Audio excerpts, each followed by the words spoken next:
Hi friends, Amrit Bikha আন্দোলনত registration renewal কেনেদৰে কৰিব এই বিষয়ে মই আজি ভিডিঅ'টিত ক'ম। আপোনালোকে ভিডিঅ'টো আৰম্ভ কৰাৰ আগতে আপোনালোকে চেনেলটো সাবস্ক্ৰাইব কৰি ল'ব। ইয়াতে আপোনালোকে গুগলত ava.assam.gov.in বুলি সাৰ্চ কৰিব লাগিব। মই লিংকটো ভিডিঅ'টো তলত দি দিম। তাৰ পৰা আপোনালোকে খুলিব পাৰিব। ইয়াৰ পিছত আপোনালোকে ইয়াতে ৰাইট সাইডে দেখা পাইছে তিনিটা লাইন আছে, তাতে ক্লিক কৰাৰ পিছত ৰিনিউ ৰেজিষ্ট্ৰেশ্যন বুলি আছে, তাতে ক্লিক কৰি দিব।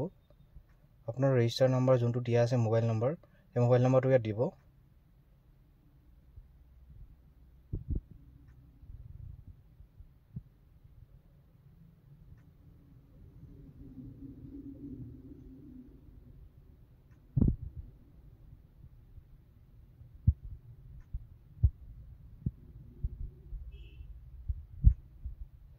ইয়াতে জেনেৰেট OTP তাতে ক্লিক কৰি দিব।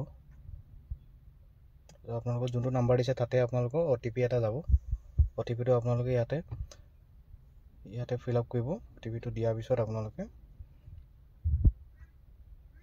সাবমিটত ক্লিক কৰি দিব।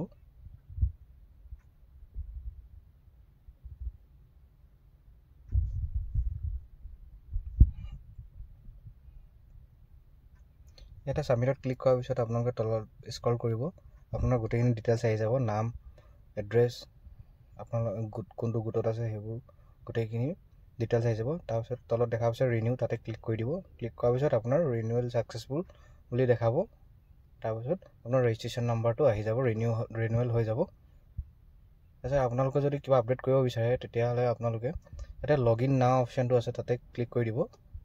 ইয়াতে আপোনাৰ আকৌ এবাৰ আপোনাৰ ইয়াত মোবাইল নাম্বাৰটো দিব, ৰেজিষ্টাৰ মোবাইল নাম্বাৰটো দি দিব।